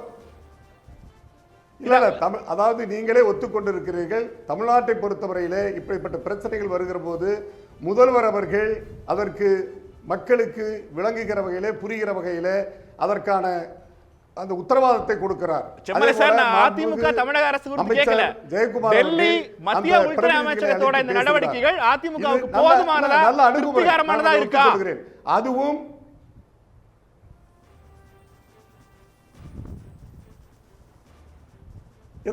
நல்லா சொல்லுங்க. இல்ல, தமிழக அரசு இந்த போராட்டங்களை அணுகிற விதம் குறித்தல்ல கேள்வி. நீ அமைச்சர்கள் பேசுறாங்க, முதலமைச்சர் பேசிட்டு இருக்காங்க. டெல்லியில நமக்கு ரெஸ்பான்ஸ் கிடைக்கல, ரத்தம் சிந்தப்பட்ட ஏரியால, உயிரிழப்புகள் ஏற்பட்ட ஏரியால நமக்கு அதுக்கு பதில் கிடைக்கலன்னு கேக்குறாங்க. எதிர்கட்சிகள்லாம் சேர்ந்து அமித்ஷா பதவி விலகணும்னு சொல்கிற போது அதிமுக என்ன சொல்லுது? அமித்ஷா பதவி விலக தேவையில்லைன்னு நினைக்கிறீங்களா? அதை நான் இல்ல அதாவது ஒரு பிரச்சனைக்கு பொறுப்பிலே இருக்கிற அமைச்சர் பதவி விலகுதான் பரிகாரம் என்று சொன்னால் அது சரியான விடை அல்ல, நடைமுறை அல்ல. எப்படி இங்கே நடக்கிற இந்த போராட்டங்களுக்கு முதலமைச்சர் அவர்களும் நிச்சயமாக அவர்கள் பதில் சொல்ல வேண்டும், சொல்லித்தான் ஆக வேண்டும். இருந்தாலும் அந்த பிரச்சனையை அணுகுவது அவரவர்களுடைய மனநிலைக்கு உட்பட்டது. அதாவது அவரவர்கள் ஒவ்வொரு விதமாக மனநிலை கிடையாது சார், அது பொறுப்பு. எனவே நீங்க என்ன மனநிலை வேணா இருங்க. சார் அமித்ஷா உங்களுக்கும் எனக்கும் சேர்த்து உள்துறை அமைச்சர் இல்ல, அவர் இந்தியாவுக்கு உள்துறை அமைச்சர், அவர் பதில் சொல்ல வேண்டிய கடமை அவருக்கு இருக்கு, நாம நம்புறோம் இல்லையா? நிச்சயமாக நான் இப்ப கேள்வி தமிழ்நாட்டுக்கு சுருக்கிறேன். தமிழ்நாட்டிலும் இதே மாதிரியான போராட்டம் நடக்கும், வன்முறையை தூண்டுற மாதிரி பேசின பேச்சுக்கு தமிழக அரசாங்கத்தினுடைய பதில் என்ன, உங்க நிலைப்பாடு என்ன? தமிழக தலைவர்கள் தமிழ்நாட்டிலேயே அதே மாதிரி போராட்டம் நடக்கும், வன்முறையை தூண்டுற மாதிரி பேசினாங்கன்னு சொல்றாரு ஷானவாஸ். வன்முறையை இல்ல, நிச்சயமாக தமிழ்நாட்டிலே வன்முறையை தூண்டுகிற வகையிலே யார் பேசினாலும், அது மத்திய அரசாங்கத்தில் பொறுப்பில் இருக்கிற அந்த கட்சியை சார்ந்த தலைவராக இருந்தாலும் சரி, அல்லது இங்கே இருக்கிற எதிர்கட்சி தலைவராக இருந்தாலும் சரி, கலவரத்தை தூண்டுகிற வகையில பேசினால் நிச்சயமாக தமிழ்நாடு அரசு வேடிக்கை பார்த்து கொண்டிருக்காது. தெளிவா சொல்றாரு, நாங்க இதை அனுமதிக்க மாட்டோம், நாங்க இதை பார்த்துட்டு தான் இருக்கோம். மத்திய உள்துறை அமைச்சர் இல்லன்னு சொல்றாரு. நடந்த கலவரத்தை அமித்ஷா பதில் சொல்லணும்னு செம்மலையும் சொல்றாரு ஷானவாஸ். இல்ல நிச்சயமாக நாங்கள் அனுமதிக்க மாட்டோம். இப்ப என்ன இல்ல அவங்க பேசுறது சார், ஆளாலும் கொண்டு பேசுறாங்க. அவங்க பேசுறவங்க, அதாவது பேசுவதனால் ஏற்படுகிற விளைவுக்கு தான் அரசாங்கம் பரிகாரம் தேட முடியுமே தவிர பேசுவதற்கெல்லாம் நாம சொல்லிட்டு இருக்கிறதுல ஒன்றும் பிரச்சனை. அவங்க பேசுறாங்க, எங்க எதிர்கட்சியில் மட்டும் பேசாம இருக்காங்களா? எதிர்கட்சியில எவ்வளவு அவங்களோட மோசமா பேசுறாங்க. நாங்க அரசாங்கம் கூர்ந்து கவனித்துக் கொண்டுதான் இருக்கிறது. அவர்கள் பேசுவதையும் ஒரே நிமிஷம். ஆனால் பேசுவதன் மூலமாக பிரச்சனைகள் வருகிற போது நிச்சயமாக அரசாங்கம் தலையிடும். தமிழ்நாடு அரசு வேடிக்கை பார்த்து கொண்டிருக்காங்க. அண்ணன் செம்மலை அவர்களுக்கு நான் சொல்லி தெரிய வேண்டியதில்லை, வயதில் மூத்தவர், அனுபவமிக்கவர், என்னுடைய மரியாதைக்குரியவர் தான். ஆனால் 8 வழிச்சாலை அமைஞ்சா 8 பேரை வெட்டுவேன்னு சும்மா பேசத்தான் செஞ்சார் மன்சூர் அலிகான். கைது பண்ணிட்டீங்க. அந்த கார்ட்டூனிஸ்ட் பாலா ஒரு கார்ட்டூன் தான் போட்டார், கைது பண்ணிட்டீங்க. கோவன் ஒரு பாடல் தான் பாடினார், கைது பண்ணிட்டீங்க. அதனால் என்ன விளைவு ஏற்பட்டுருச்சு? விளைவு ஏற்பட்டால் தான் கைது பண்ணோம்னா நீங்கள் வெயிட் பண்ணலை. வளர்மதி மாணவி துண்டறிக்கை தான் கொடுத்தாங்க, கைது பண்ணிட்டீங்க. இப்படி அடுக்கிக்கிட்டே போகலாம். திருமுருகன் காந்தி மெழுகுவர்த்தி தான் எழுதினார், கைது பண்ணிட்டீங்க. அப்போது ஒரு செயலுக்காக, அதாவது பேசியதற்காக, எழுதியதற்காக, போராடியதற்காக, துண்டறிக்கை விநியோகத்திற்காகலாம் கைது பண்ணியிருக்கீங்க. ஆனால் வன்முறையை தூண்டக்கூடிய பேச்சு, மன்சூர் அலிகான் ஒரு கட்சியின் தலைவர் கிடையாது, ஒரு மக்களை வழிநடத்தக்கூடிய இடத்துல இல்லை. அவர் சொன்னால் போய் 4 பேர் 8 வழிச்சாலைக்கு எதிராக பேசக்கூடிய 8 பேரை வெட்ட போகிறது இல்லை. அவர் ஒரு ஹியூமர் சென்ஸாக பேசக்கூடியவருங்கிறது எல்லாருக்கும் தெரியும். அப்படிப்பட்ட பேச்சுக்கே நடவடிக்கை எடுக்கப்பட்டது. அந்த பேச்சை நம்ம நியாயப்படுத்தல, ஆதரிக்கலை, நடவடிக்கை எடுத்துட்டீங்க, சரி. ஆனால் ஹெச் ராஜா அப்படிப்பட்டவர் அல்ல, பாஜக தலைவர்கள் அப்படிப்பட்டவர்கள் அல்ல, காமெடியாக பேசிட்டு போகக்கூடியவர் அல்ல. பொறுப்பில் இருக்கக்கூடியவர்கள், அவர்களை ஃபாலோ பண்ணக்கூடிய, அவர்களை பின்பற்றக்கூடிய ஒரு தொண்டர் கூட்டம் இருக்கிறது. ஹெச் ராஜா சொல்றாரு பெரியார் சிலையை உடைப்போம், லெனின் சிலையை போலங்கிறாரு. உடனே ஒரு பாஜக தொண்டர் போய் உடைச்சாரா இல்லையா? நீங்க உடைத்த அந்த பாஜக தொண்டரை கைது செஞ்சுட்டாங்க. தூண்டிய ஹெச் ராஜா கைது செய்யப்பட்டிருக்கிறார் இன்னைக்கு வரைக்கும். அப்ப டெல்லி எரிகிறது என்னும்போது, டெல்லி எரிகிறது என்னும்போது வண்ணாரப்பேட்டை சொல்றாரு, ஒரு கட்சி சொல்லிட்டு இருக்காரு, தொடர்ந்து பேசிக் கொண்டிருக்கிறார், தொடர்ந்து ஒரு சமூகத்தை குறிவைத்து பேசுகிறார், தொடர்ந்து பதிவு போட்டுக் கொண்டிருக்கிறார். யாரோ பதிவு போட்டு, ஒரு நாம் தமிழர் கட்சியை சார்ந்த ஒரு தம்பி கோயத்தில் வேலை பார்க்கிறார். அந்த தம்பி அங்கிருந்து முதலமைச்சருக்கு எதிராக ஏதோ ஒரு பதிவு ஆவேசத்தில் போட்டுட்டார் தூத்துக்குடி போராட்டத்தில். அவர் ஒரு 6 மாசம் கழிச்சு விடுமுறையில் ஊருக்கு வர்றாரு. அவர் 6 மாசத்துக்கு முன்னாடி கோயத்துல இருந்து போட்ட பதிவுக்காக எப்ப அவர் விடுமுறையில் ஊருக்கு வர்றாருன்னு காத்திருந்து அவர் விமானத்தில் இறங்கி விமான நிலையம் வந்தோடனே கைது செய்யப்பட்டார். ஒரு தம்பி, முகம் தெரியாத தம்பி. அப்போ அந்த அளவுக்கு கண்ணுங்கருத்துமா இருக்குது இந்த அரசு. அரசுக்கு எதிராக யாராவது பேசிட்டாலோ பதிவு போட்டாலோ. ஆனால் ஒரு தலைவர் இங்க அன்றாட வன்முறையை தூண்டி பேசிக்கிட்டு இருக்கிறாரு, ஒரு சமூகத்தை குற்றவாளி கூண்டில் நிறுத்துறாரு, ஒரு சமூகத்தை குறிவைத்து தாக்குறாரு. நடவடிக்கை இல்லை, மேலும் மேலும் பேசுவதற்கு ஊக்கம் கொடுத்து கொண்டிருக்கிறீர்கள். எந்த இடத்துக்கு போயிட்டார்னா குடியுரிமை திருத்த சட்டத்தை எதிர்த்து தமிழ்நாடு சட்டமன்றத்தில் தீர்மானம் போட்டால் ஆட்சியை கலைப்போங்கிறார். உங்க ஆட்சியை கலைப்போங்கிறார், அதிமுக ஆட்சியை கலைப்போங்கிறார். இந்த இடத்துக்கு போயிட்டாரு. ஒரு எதிர்வினை இல்லையா? ஏன் அமைதியா இருக்கீங்க? சட்ட நடவடிக்கையை கோர்றோம் நாங்க. பாலசினி ஒரு கோர்ட் இல்ல அதாவது இல்ல இப்ப அதுல ஒன்று நான் சொல்றேன். அதாவது நியூட்டன் விதி இருக்கு. இல்ல நியூட்டன் விதி இருக்கு. வாங்க. ஆக்ஷனுக்கு ரியாக்ஷன் உண்டு. நான் வந்து ரியாக்ட் பண்றாங்க அவங்க. நான் என்னுடைய வேண்டுகோள், என்னுடைய பார்வைக்கு அந்த ரியாக்ஷன் ஏற்படாத அளவிற்கு இந்த தரப்பு ஆக்ஷன் செய்யாம இருந்தா அந்த ரியாக்ஷன் ஏற்படாது. ஏன் நாம இன்னொருத்தர் ரியாக்ட் பண்ற அளவுக்கு நாம ஏன் அதை தூண்டி விடணும், ஏன் பேசணும்? அதனால நம்ம அந்த மாதிரி ஆக்ட் பண்ணாம இருந்தாவே ரியாக்ஷன் வராது. அதனால தான் நான் சொல்றேன், ஏற்கனவே ஒரு நாணயத்தினுடைய 2 பக்கத்தையும் பார்க்கணும். ஒரு பக்கத்தை மட்டும் பார்த்துட்டு இவங்க செய்யற தப்புலாம் நம்ம மறைச்சிட்டு இன்னொரு பக்கம் செய்யற ஷானவாஸ் கேட்ட ஒரு கேள்வி இந்த பக்கம் சரி அண்ணன் சொல்லட்டும். அண்ணன் நான் பணிவோட கேட்கிறேன், இந்த பக்கம் யார் யாரெல்லாம் வந்து ஹெச் ராஜாவை இப்படி பேச வைக்கிற அளவுக்கு பேசுனாங்கன்னு ஒரு பட்டியல் கொடுங்க, அல்லது இந்த மாதிரி பேசுனாங்கன்னு ஒரு பேச்சை சுட்டி காட்டுங்க. இவங்கெல்லாம் இப்படி பேசுனதுனால ஹெச் ராஜா இப்படி பேசுறாரு, இவங்கெல்லாம் இப்படி வினையாற்றினதுனால ஹெச் ராஜா இப்படி எதிர் வினையாற்றாருன்னு ஒரு பட்டியலை சொல்லுங்க. அந்த வினையாற்றியவர்களை நாம சேர்ந்து போய் பிடிப்போம். நானும் வர்றேன், கூட வர்றேன், எங்க கட்சிகள் எல்லாம் எங்க தலைவரெல்லாம் கூட்டிட்டு வர்றேன். போய் அப்படி பேசியவர்களை, இந்த பக்கம் வன்முறை தூண்டிய வகையில் பேசினவங்களை போய் இப்பவே சட்ட நடவடிக்கை எடுப்போம். சட்ட நடவடிக்கை உட்படுத்துங்க, யாரையும் தப்ப வைக்காதீங்கன்னு நாங்க சொல்றோம். இந்த பக்கம் செஞ்சாலும் பிடிங்க. அப்படி யார் செஞ்சிருக்கானா சொல்லுங்க தயவு செய்து. அந்த சமூக விரோதி யாருன்னா கண்ணில் காட்டுங்களேன். காட்ட மாட்டீங்களே. இல்ல நீங்க அதாவது இப்பவே நம்ம சமூக விரோதின்னு நம்ம யாரும் உத்தரவு கொடுத்த வேண்டாம். நான் என்ன சொல்றேன்னா, ஆக்ஷனுக்கு ரியாக்ட் பண்றாரு. நாம வந்து நீங்க ஊடகத்துல பார்க்கலாம், யூடியூப்ல பார்க்கலாம், இன்னும் வந்து எல்லா வித இதுலயும் எப்படிப்பட்ட பேச்சுகள். சாதாரணமா பெண்கள் கூட, அதாவது அது விவரம் தெரிஞ்சு அந்த போராட்டத்தில் வந்து சிறுபான்மையினத்தை சார்ந்த முஸ்லீம் பெண்கள் கலந்துக்கிறாங்களா என்னன்னு தெரியல. ஒரு பெண்கள் கூட எந்த அளவுக்கு அந்த உணர்ச்சி, அதாவது உணர்ச்சியை தூண்டுற மாதிரி மற்றவங்களை புரோவோகேட் பண்ற மாதிரி பேசுறாங்கிறதெல்லாம் நம்ம பார்க்காதல. அதான் நான் சொல்றேன், நீங்க இந்த சைட பார்க்காத அதை மட்டுமே பெருசுபடுத்துறீங்க. நான் என்ன சொல்றேன், ரெண்டுமே தவிர அப்படினா ரெண்டு பக்கம் நடவடிக்கை எடுத்துக்கணுமே. அது தமிழகத்துல நீங்களே சொல்லி இல்ல செம்மலை சார் அவரே ஒத்துறாரு. இல்ல நல்லா சொன்னாரு. நான் சொல்றேன், முஸ்லீம் பெண்கள் வந்து வன்முறையை தூண்டுற வகையில் இறங்கினாங்கிறது உண்மை. அந்த முஸ்லீம் பெண் யார் தெரியுமா? இப்போது அமைச்சராக இருக்கக்கூடிய நிலோஃபர் கஃபில். ஜெயலலிதா அவர்கள் மீது வழக்கு வந்து தீர்ப்பு வந்தபோது வாணியம்பாடி நகரத்தில் அவர் இறங்கி நிகழ்த்திய வன்முறை, அங்கே பெட்டி கடை வச்சிருக்கிற சாதாரண கொய்யாப்பழ வியாபாரி இப்போ அந்த பெண்கள்கிட்ட போய் அந்த பழத்தையெல்லாம் இழுத்து போட்டு ரோட்டில் அவர் செய்த வன்முறை, அப்படியெல்லாம் அந்த முஸ்லீம் பெண்கள் வரலாற்றில் அது ரொம்ப புதுசு. அப்படிப்பட்ட முஸ்லீம் பெண்ணை நானும் இது வரைக்கும் பார்த்ததில்லை, அவங்கள தான் பார்த்துருக்குறோம். அப்படிப்பட்ட வன்முறை, அப்படிப்பட்ட முஸ்லீம் பெண்கள் நிலோஃபர் கஃபீல் மாதிரி இருக்கிறாங்க, அதை நம்ம மறுக்கல. ஆனா இந்த போராட்டத்தில் அப்படி எந்த பெண் பேசுனாங்க? இந்த போராட்டத்தில் வந்து யார் அப்படி வந்து வன்முறை தூண்டுற வகையில் பேசுனாங்க? அப்படி ஒரு பெண்ணை நீங்க காட்டுங்க. அப்ப நீங்க போராடவே கூடாதுங்கிறீங்களா? போராட்டமே வந்து வினைங்கிறீங்களா? போராடவே கூடாதா? போராடுங்க, போராட்டத்தில் தவறில்லைன்னு உச்சநீதிமன்ற நீதிபதி சொல்றாரு. மும்பை உயர் நீதிமன்றம், கர்நாடக உயர் நீதிமன்றம், சென்னை உயர் நீதிமன்றம் வரைக்கும் போராட்டத்தில் தவறு கிடையாது. ஒரு சட்டம் வந்து அரசு கொண்டு வந்துட்டாலே அது எதிர்க்கக்கூடாதுன்னு இல்லை, அதை எதிர்க்கக்கூடியவங்க இருந்தால் எதிர்க்கலாம் அப்படின்னு சொல்றாங்க.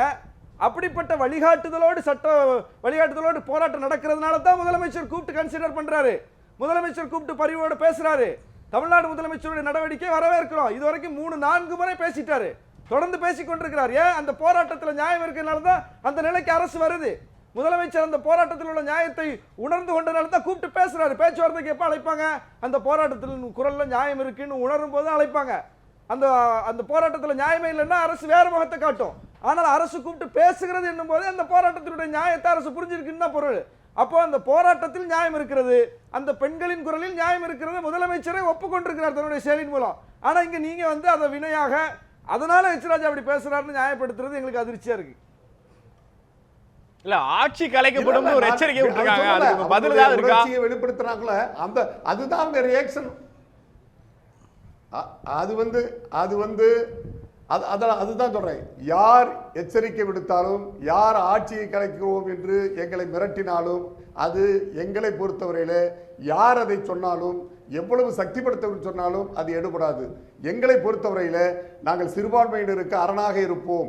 ஒருவருக்கும் சிறுபான்மையினருக்கு, குறிப்பாக இஸ்லாம் மக்களுக்கு ஒரு சிறு பாதிப்பு ஏற்படாமல் என்னுடைய அரசு பாதுகாக்கும் என்று முதலமைச்சர் தெளிவாக சொல்லி இருக்கிறார். எனவே அவர் ஒரு முதலமைச்சர் சொல்லுகிற போது அதை நம்பி நம்முடைய தமிழ்நாட்டிலே இருக்கிற சிறுபான்மையினர் அவர் மீது ஒரு நம்பிக்கை வைத்து இந்த பிரச்சனைக்கு இடம் கொடுக்காமல் இருந்தால் நிச்சயமாக அந்த பிரச்சனைகள் சுமூகமாக தமிழ்நாட்டில் செம்மலை சார் பேசலாம், தொடர்ந்து என்ன நினைச்சிருங்க. எனவே அதற்கு மற்ற அரசியல் கட்சி தலைவர்கள் அதற்கு இடம் பேசலாம். என்ன வெங்கடேஷ் சார், டெல்லியில இது குறித்து உள்துறை அமைச்சகம் பேசுறதுக்கோ பாராளுமன்றத்தில் அறிக்கை தாக்கல் செய்வதற்கோ என்ன சிக்கல்? அதுக்கு இவங்க நேரம் கேட்கிறதுங்கிறது எதிர்க்கட்சிகளுக்கு இது அரசியல் செய்யறதுக்கு பயன்படுத்துற ஒரு காடா மாறுகிறது. தமிழ்நாட்டை பொறுத்த வரைக்கும் அது வண்ணாரப்பேட்டையா மாறும், அடுத்த டெல்லி வந்து அடுத்த சென்னைன்னு சொல்ற இந்த ஸ்லோகங்கள் பாஜக தலைவர் எச் ராஜாவுடைய ஸ்டேட்மெண்ட் ஷானவாஸ் முன்மொழிஞ்சது எப்படி பாக்குறீங்க? முதல்ல டெல்லியை பேசிடுவோம் சார். டெல்லி வந்து அடிப்படையில் என்னை பொறுத்த வரைக்கும் கபில் மிஸ்ராவிலிருந்து கதை ஆரம்பிக்கவில்லை, கபில் மிஸ்ராவுக்கு முன்னாடியிலேருந்தே கதை ஆரம்பிக்கிறது. ஸோ அதனால் அதுக்கு பின்னாடி இருக்கக்கூடிய ஏராளமான வெறுப்பு பேச்சுகள், ஏராளமான ஒரு என்ன சொல்கிறது தேச விரோத பேச்சுகள் எல்லாம் ஏராளமாக இருக்கின்றன. பிஞ்சிரா டாட்னு ஒரு இடதுசாரி பெண்கள் அமைப்பு இருக்கிறது. இன்னைக்கு ஜாஃப்ராபாத்தினுடைய ஒரு பெண்களை அங்கே மெட்ரோ ஸ்டேஷனில் கொண்டு வந்து உட்கார வைத்தது அந்த பிஞ்சிரா டாட்டுங்கிற ஒரு பெண்கள் அமைப்பு தான். அது மாதிரி ஒவ்வொரு அமைப்புமே இன்னைக்கு என்ன டெல்லியில் பண்ணாங்க அப்படிங்கிறத பற்றிய மிக தெளிவான ஊடகங்களில் வந்திருக்கு. நம்ம தமிழக ஊடகங்களில் வரல, இதெல்லாம் டெல்லி ஊடகங்களில் தான் வந்திருக்கு. இதே மாதிரி உருது ஊடகங்களில் வருது. ஸோ நீங்கள் எனக்கு தெரிஞ்ச ஒரு முக்கியமான செய்தி என்னென்னா, இதுக்கு பின்னாடி இருக்கக்கூடிய ஏராளமான வெறுப்பு பேச்சுகள், இதை நான் வந்து நீங்கள் கபில் மிஸ்ராலேருந்து மட்டும் ஆரம்பித்து அதுக்கப்புறம் அதுக்கு ஒரு பெரிய வடிவமைப்பு ஒன்று கொடுக்குறோம் இல்லையா, அது நம்முடைய மீடியானுடைய ஒரு புத்திசாலித்தனம். பட் ஆனால் அதுக்கு முன்னாடியிலேருந்தே ஷர்கில் இமாம்னு ஒருத்தர் இருக்கார், அவர் பேசுனது ஒன்று இருக்குது. அதுக்கு முன்னாடியே வந்து நீங்கள் தாஹிர் ஹுசைன் ஒருத்தர் இருக்கார், அவர் பேசுனது ஒன்று இருக்கிறது, அவருடைய செயல்பாடு ஒன்று இருக்குது, அவர் வீட்டில் என்ன நடந்ததுன்னு எல்லாருக்கும் தெரியும். அப்போது இது எல்லாமே ஒருங்கிணைந்தது. இல்லை என்னன்னா இந்த ஒரு நிகழ்வு நடந்து அப்புறம் காங்கிரஸ் ஒன்று இருக்கு, ஆம் ஆத்மின்னு ஒன்று இருக்குது. இல்ல 47 பேர் மரணம், இல்ல 47 பேர் மரணித்த பிறகு நம்ம வன்முறை பேச்சுக்களை அப்படி கிளாசிஃபை பண்ண முடியாது. எப்படி கிளாசிஃபை பண்ண முடியாதுன்னா, நீங்க ஒரு இமாம் பேசுறாரு, இல்ல நீங்க சொல்ற மகளிர் அமைப்புகள் பேசுனதுக்கும் கபில் மிஸ்ரா பாஜக எம்பிகள் பேசுனதுக்குமான டிஃபரன்ஸ் என்னன்னா, யாருடைய பேச்சுக்கு காவல்துறை எதிர்வினை ஆற்றுகிறது, யாருடைய பேச்சுக்கு காவல்துறை பக்கபலமா இருக்கிறது. அதுக்கு என்ன அர்த்தம்னா, யார் பக்கத்துல அதிகாரம் வந்து நிக்குதுன்னு.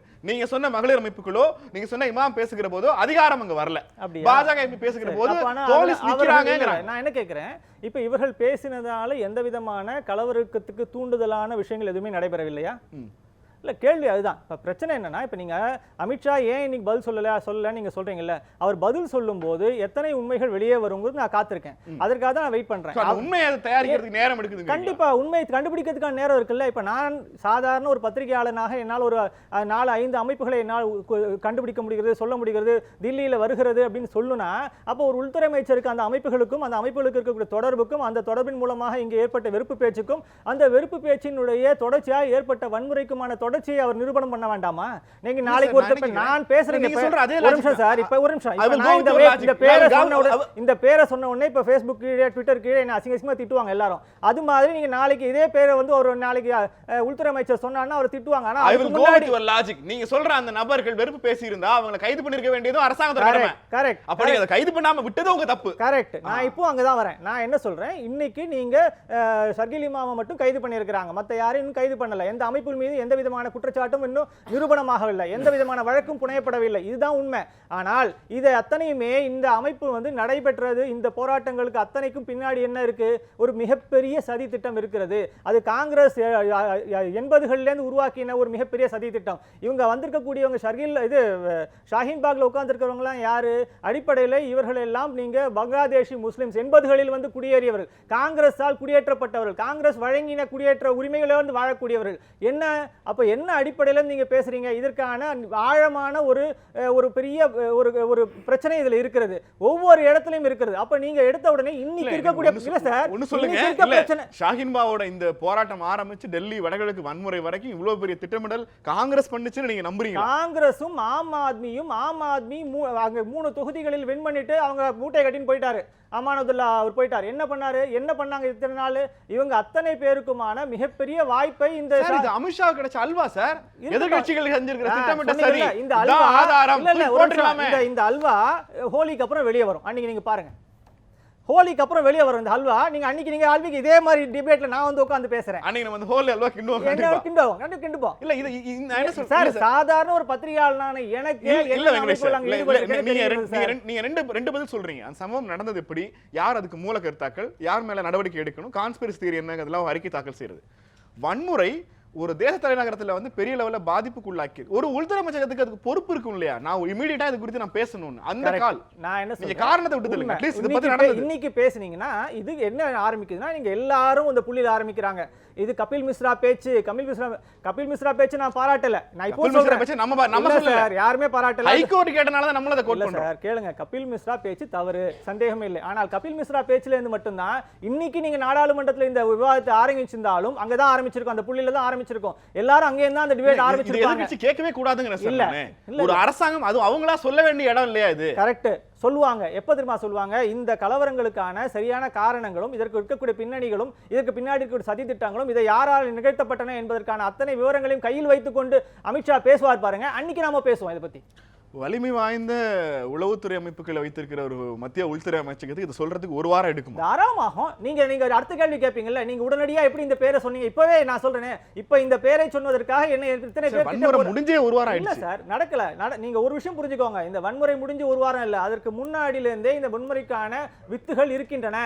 அது வெறுப்பு பேச்சாக இருக்கிறது, செயல்பாடாக இருக்கிறது, அணிதிரட்டலாக இருக்கிறது. இது அத்தனை வன்முறை வித்துகள் இருக்குன்னு தெரிஞ்சு அதை தடுக்காம போனது உளவுத்துறையோட தோல்வி. நான் உண்மைதான், அந்த இடத்துல நான் ஒத்துக்க தயார். ஆனால் என்ன இருக்கு, இதை இன்றைக்கு பேச வேண்டிய இடத்தில் பேச வேண்டிய நபரான அமித்ஷா அவர்கள் தெளிவாக பேசுவார். அன்னைக்கு என்ன பேசுவார்னா மிக தெளிவா இது அத்தனை பேருக்குமான கனெக்ஷனை சொல்வார். இது அத்தனை பேருக்குமான வாய்ப்பு எங்க இருந்துச்சு, எங்க வந்து அவர்கள் அதை பயன்படுத்தி கொண்டார்கள், எப்படிப்பட்ட ஒரு பிரச்சாரத்தை மேற்கொண்டார்கள் என்பதை அவர் சொல்வார். அன்னைக்கு சொல்லும் போதுதான் நமக்கு உண்மையான விஷயங்கள் புரியும். தமிழ்நாட்டுக்கு வந்துடலாம் சார். தமிழ்நாட்டை பொறுத்த வரைக்கும் இது வந்து இங்க ஹெச் ராஜா பேசுவது எல்லாமே நீங்க அபத்தம். அதுல நான் எனக்கு மாற்று கருத்தே கிடையாது. அவர் வந்து இந்த மாதிரியான உடனடியாக ரியாக்ஷன் பண்றதெல்லாம் என்னால் ஏற்றுக்கவே முடியாது. அது முற்றிலும் வேறு. அதை நீங்கள் வந்து எங்க சார் சொல்ற மாதிரி மாநில அரசு தான் அதை நிச்சயமா கையில் எடுத்து கணபதி சார், உண்மையிலேயே உள்துறை அமைச்சகத்துக்கு ஒரு அறிக்கை தாக்கல் செய்யறது அவ்வளவு பெரிய கடினமான ஒண்ணா? ஏன் அவங்க தயங்குறாங்க? அந்த தயக்கம் தான் தமிழ்நாட்டில் தொடர்ச்சியா இந்த வகையிலான பேச்சுக்களை ஊக்குவிக்குதா? இல்ல, முதல்ல வந்து தயங்குறாங்கிறது 100% உண்மை. ரெண்டாவது வந்து இப்போ வெங்கடேஷ் சொல்லும்போது என்ன சொன்னார்னா, அந்த மாதிரி வந்து அந்த பின்னணியில் அதுக்கு முன்பு கபில் மிஸ்ராவுக்கு முன்பு யாரெல்லாம் ப்ரொவோகேஷனாக பேசினாங்க அப்படிங்கிறதெல்லாம் பார்க்கணும் அப்படின்னு சொன்னார். ஒரு குண்டு வெடிப்பு நடந்தால் அது சதி திட்டத்தில் யார் ஈடுபட்டா, குற்றவாளி யார், எந்த இயக்கம் அப்படிங்கிறத கண்டுபிடிக்கிறதுக்கு நாளாகலாம், ஒரு வாரம் ஆகலாம், 10 நாள் ஆகலாம். இன்றைக்கி நான் ஒரு இடத்துல போய் பேசி அங்கே ஒரு கலவரம் வெடிச்சதுன்னா நான் தான் பேசினேங்கிறது உடனே தெரிஞ்சிடும். இப்போ கபில் மிஸ்ரா பேசுறதுக்கு முன்னாடி ஷாஹின் பாக்கில் 70 நாளாக போராட்டம் நடக்குது. யாருமே எந்த ஒரு வன்முறையும் நடைபெறவில்லை. கபில் மிஸ்ரா என்னைக்கு போறாருன்னா, அவர் சொல்ற மாதிரி ஜாஃபராபாத்தில் ஒரு இஸ்லாமிய பெண்கள் வந்து ஒரு அமைப்பினரோ யாரோ வந்து ஒரு மெட்ரோ ரயில் கீழே ஒரு போராட்டத்தை தொடங்குறாங்க. அவங்க போராட்டத்தை தொடங்கினா அதை தடுக்க வேண்டியது காவல்துறையோட பொறுப்பு, மத்திய உள்துறை அமைச்சகத்தின் கீழ் இருக்கக்கூடிய காவல்துறையோட பொறுப்பு. ஆனால் கபில் மிஸ்ரா அவர் யார்? அவர் ஒரு கவுன்சிலர் கூட கிடையாது. எம்எல்ஏ எலெக்ஷன்ல மக்களிடம் தோற்று போனவர், 15,000 ஓட்டு வாக்கு வித்தியாசத்தில் தோற்று போன ஒருத்தர். அவர் வந்து ஒரு போலீஸ் அதிகாரி முன்னாடி நின்றுகிட்டு 3 நேரத்தில் நீங்க கலைக்கலைன்னா நான் கூட்டத்தை கலைப்பேன்னு ஒரு போலீஸ் அதிகாரிக்கு சவால் விடுகிறார். அப்பேற்பட்ட பேசுனதெல்லாம் அந்த ஸ்பீச்சை வந்து நீங்க போலீஸ் வந்து உள்துறை அமைச்சகம் வந்து டெல்லி ஹைகோர்ட்டுக்கு வருது. கோர்ட்டில் ஜட்ஜி கேட்குறாரு, நீங்கள் என்ன பண்ண போகிறீங்க, இது மாதிரி இது மாதிரி வெறுப்பூட்டும் பேச்சு பேசியிருக்கிறாங்க, கேட்டதுக்கு நாங்கள் எங்களுக்கு இன்னும் கவனத்துக்கு வரவில்லைன்னு சொலிசிட்டர் ஜெனரல் துஷார் மேல் சொல்கிறாரு. அதுக்கப்புறம் என்ன பண்ணுறாங்கன்னா வீடியோவை போட்டு காட்டுறாங்க. ஒரு ஹைகோர்ட் நீதிபதி வீடியோவை போட்டு காமிச்சு இவங்க மேலே ஏன் ஆக்ஷன் எடுக்கலை, நீங்கள் எஃப்ஐஆர் போடுங்க, 153 செக்ஷன் ஏ 153 செக்ஷன் பி இல்ல நீங்க எஃப்ஐஆர் போடுங்க அப்படின்னு சொல்லிட்டாங்க. எவிடன்ஸையும் ஜட்ஜே கொடுக்குறாரு, செக்ஷனையும் சொல்லிட்டாரு, எஃப்ஐஆர் தான் போட சொன்னாரு, அரெஸ்ட் கூட பண்ண சொல்லல. ஆனா அந்த ராத்திரியோட ராத்திரி அந்த ஜட்ஜி டிரான்ஸ்ஃபர் பண்றாங்க. ஆனால் அதை நீதிபதி பிப்ரவரி 12ஆம் தேதியே கொலிஜியம் முடிவு பண்ணிருச்சு. ஆனாலுமே ஏன் அன்னைக்கு நைட்டே மாற்றணும்? எனக்கு தெரிஞ்ச ஹைகோர்ட்டில் ஜட்ஜஸ் அப்பாயின்மெண்ட்டோ இல்லை டிரான்ஸ்ஃபரோ வந்து வாரண்ட் கொடுத்து 2 வாரம் டைம் கொடுப்பாங்க. அதுக்கப்புறம் தான் இப்போ அவங்க போய் வேற புது கோர்ட்டில் பதவியேற்பாங்க. நீங்கள் மறுநாளே ஃபேர்வெல் நடக்குது, அவர் அடுத்த நாள் அந்த கேஸை அவர் விசாரிக்கலை. இன்னொரு நீதிபதிகள் வராங்க, இவர் 24 நேரத்தில் எஃப்ஐஆர் போடுன்றாங்க. அடுத்த நீதிபதிகள் வந்து 4 வாரம் அவகாசம் தராங்க.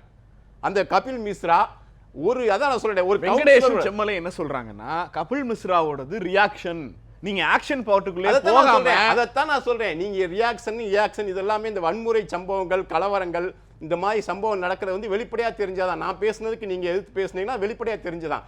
என்னைக்கோ எங்கேயோ ஒன்று நடந்துச்சு, அது உளவுத்துறைக்கும் உள்துறைக்கும் மட்டும்தான் தெரியுங்கிறத யாரும் மக்கள் ஏற்றுக்க மாட்டாங்க. நான் பேசும்போது கலவரம் ஏற்படுதுன்னா நான் தான் காரணமா இருக்கும். அதைத்தான் ஹைகோர்ட் நம்புது, ஹைகோர்ட் கேட்குது. நான் என்ன சொல்றேன்னா, நீங்க வந்து 500 பேரை ஜெயிலில் அடைச்சு, காஷ்மீர்ல 500 பேரை சிறையில் வச்சு ஒரு தைரியமா ஒரு உத்தரவை எடுத்து செயல்படுத்தி 370வது பிரிவை நீக்கிறீங்க, உறுதியான அரசுன்னு சொல்றீங்க. ஒரு கவுன்சிலர் கூட கிடையாது இந்த பர்வேஸ் மிஸ்ரா, இது இப்போ கபில் மிஸ்ரா, இவர் மேலே எஃப்ஐஆர் போடுறதுக்கு மத்திய அரசுக்கு என்ன பயம்?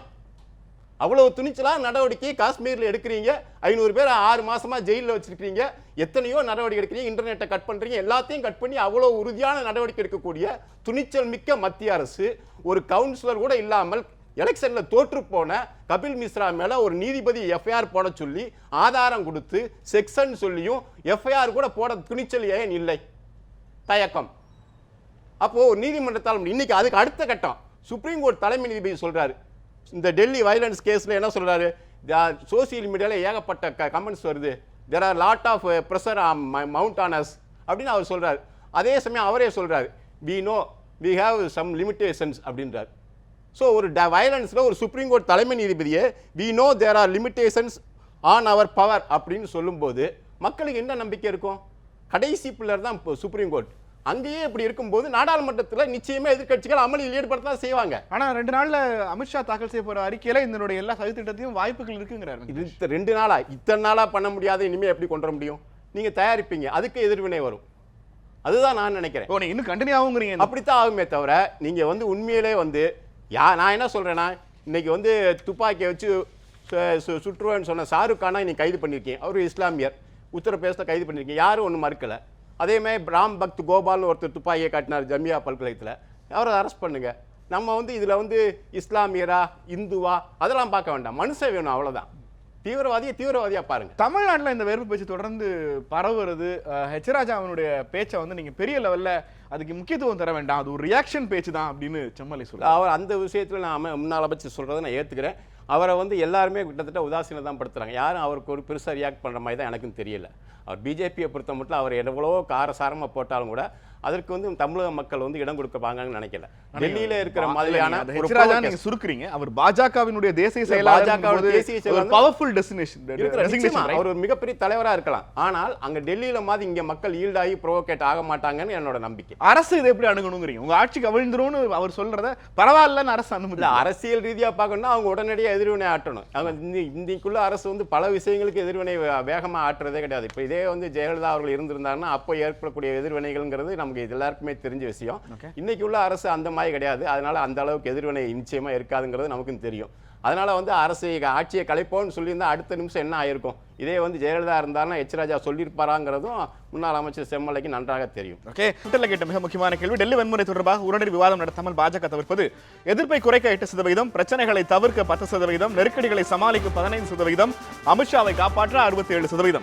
டெல்லி வன்முறை தொடர்பாக உடனடி விவாதம் நடத்தாமல் பாஜக தவிர்ப்பது, எதிர்ப்பை குறைக்க 8%, பிரச்சனைகளை தவிர்க்க 10%, நெருக்கடிகளை சமாளிக்க 15%, அமித்ஷாவை காப்பாற்ற 67%. கணபதி சார், உண்மையிலே அமித்ஷாவுக்கு அவ்வளவு பெரிய பதட்டமான ஏரியாவா? அவங்களால எதிர்க்கட்சிகள் பயந்து நெருக்கடி கொடுக்கக்கூடிய சூழ்நிலையே இருக்காங்க. இல்ல, இது எதிர்க்கட்சிகள் மட்டுமே நீங்க பார்க்க முடியாது, இன்டர்நேஷனல் கான்சிக்வன்சஸை பார்க்கணும். நீங்க பாத்தீங்கன்னா ஈரான்ல உள்ள ஒரு வெளியுறவுத்துறை அமைச்சர் ஓப்பனா ட்வீட் போறாரு, யார் கண்டம் அப்படின்னே ஓப்பனாக ட்வீட் போடுறாரு. அதுக்கப்புறம் நம்ம அந்த தூதரை அழைச்சி கண்டம் பண்ணியிருக்கோம், இன்றைக்கி கண்டனம் தெரிவிச்சிருக்கிறோம். அது மாதிரி துருக்கி, மலேசியா, ஸோ இன்டர்நேஷ்னல் லெவலில் இஸ்லாமிக் கண்ட்ரிஸு, ஏற்கனவே ஓஏசி அவங்கெல்லாம் சொல்லும்போது ஒரு மத்திய அரசுக்கு ஒரு ப்ரெஷர் ஏற்படும். நம்ம தமிழ்நாட்டுக்குள்ளே இந்தியாவுக்குள்ளே ஒரு ஏற்படக்கூடிய எதிர்க்கட்சி அரசியலை தாண்டி இதில் இன்டர்நேஷ்னல் லெவல்லையும் சில கான்சிக்வன்சஸ் இருக்கிறதுனால மத்திய அரசு நிச்சயமாக அதுக்கான விளைவுகளை சந்திக்க வேண்டியிருக்கிறதுனால தான் உள்துறை அமைச்சர் அமித்ஷாவை காப்பாற்றுறதுக்கான முயற்சியில் ஈடுபட்டிருக்காங்கன்னு தான் பார்க்க வேண்டியிருக்கு. ஓகே கிருஷ்ணன் சார், இது அமித்ஷாவை காப்பாற்றுறேங்கிறதா அரசு பேசாமல் இருக்கிறதா?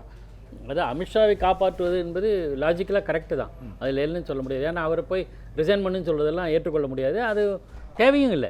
ரிசைன் பண்ணிட்டு பிரச்சனை தீராது ஒன்று. ஆனால் அதே சமயத்தில் அமித்ஷா அவருக்கு அரசியல் ரீதியில் தேவைப்படுகிறார்.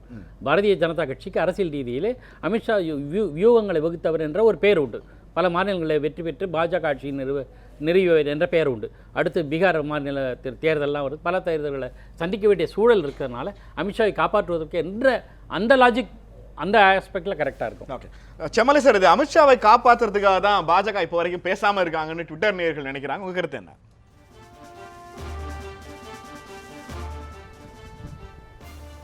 இல்லை நான் அப்படி நினைக்கல. ஏன்னா அவசரப்பட்டு நான் ஒரு பொறுப்பில் இருக்கிற உள்துறை அமைச்சர், உளவுத்துறையை கையில் வச்சிருக்கிறவர், அதாவது உளவுத்துறையும் மீறி சில காரியங்கள் திட்டமிட்டு உளவுத்துறையை ஏமாற்றுகிற வகையில் இன்றைக்கு நடைபெற்று கொண்டு இருக்கின்ற நீங்களே கூட சொன்னீர்கள்.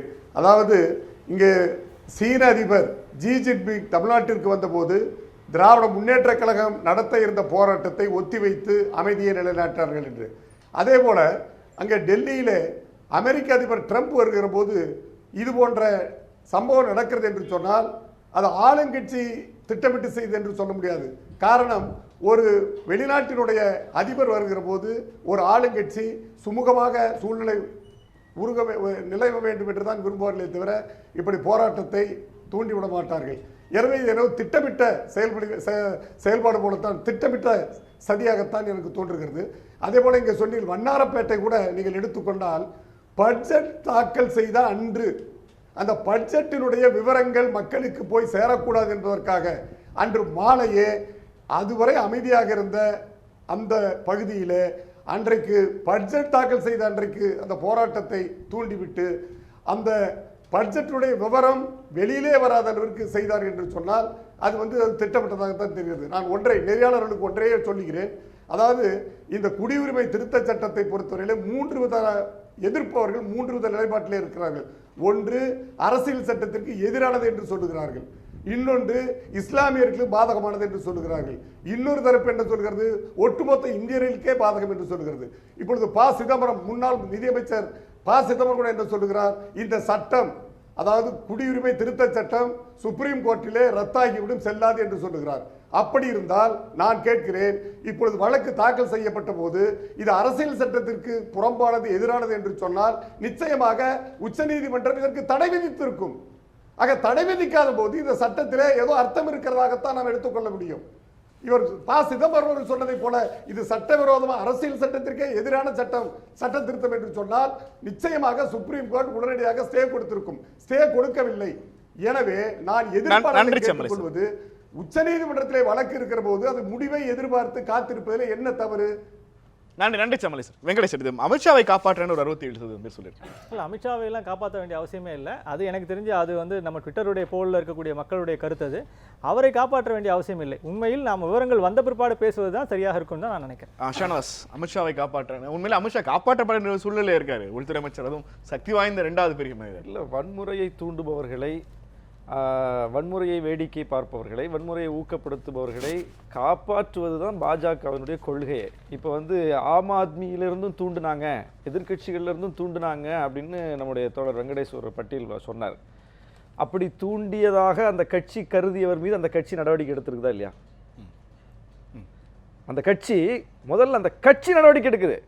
அப்படி பாஜக நீதிமன்றமே சுட்டி காட்டிய பிறகும் நீங்கள் அந்த உண்மையாக பொய்யான்னு இன்வெஸ்டிகேஷன் நடக்கட்டும், அதனால் நீங்கள் அறிக்கை தாக்கல் பண்ண லேட் ஆகுது, அதெல்லாம் கூட சரி ஒரு வாரத்துக்கு எடுத்துக்கலாம். தார்மீக ரீதியாக பொறுப்பேற்று கட்சி ரீதியான நடவடிக்கை கபில் மிஸ்ரா மீது எடுக்கப்பட்டிருக்குதா? பாதுகாப்புலாம் கொடுத்துருக்காங்க அவருக்கு. அந்த செய்தி இப்போ வந்திருக்கு. அப்போது நீங்கள் காப்பாற்றுறீங்க. அவர் மீது வழக்கு பதிவு செய்யப்பட்டு விட்டது. யார் மீது? ஆம் ஆத்மியை சார்ந்தவர் மீது வன்முறை தூண்டியதாக வழக்கு பதிவு செய்யப்பட்டு விட்டது. கபில் மிஸ்ரா மீது வழக்கு பதிவு செய்யப்பட்டு விட்டதா? அப்போ எப்படி ரெண்டை நீங்கள் பொதுமைப்படுத்துறீங்க? எதிர்கட்சியில் ஒருத்தர் வன்முறையை தூண்டினார்னா வேடிக்கை பார்ப்பீங்களா? விட்டுருவீங்களா? முதல்ல அந்த கட்சியை வேடிக்கை பார்க்கறது இல்லையா, கட்சியை நடவடிக்கை எடுத்துருத. முதல்ல கட்சி நடவடிக்கை எடுத்துருது, அதற்கு முன்னாடியே அரசு நடவடிக்கை எடுத்துருது. ரெண்டும் சமநேரத்தில் நடக்குது. இங்கே கட்சியும் நடவடிக்கை எடுப்பதில்லை, அரசும் நடவடிக்கை எடுப்பதில்லை. மாறாக அவர்களுக்கு ஊக்கம் கொடுக்கிற வேலைகள் இன்னொரு பக்கம் நடக்குது. நிகழ்ச்சியில் நம்மோடு பங்கெடுத்த ஐவருக்கும் கேள் நிறம் மனமார்ந்த நன்றியை தெரிவித்துக் கொள்கிறது. இன்னும் ஒரு சந்திக்கலாம். நன்றி, வணக்கம்.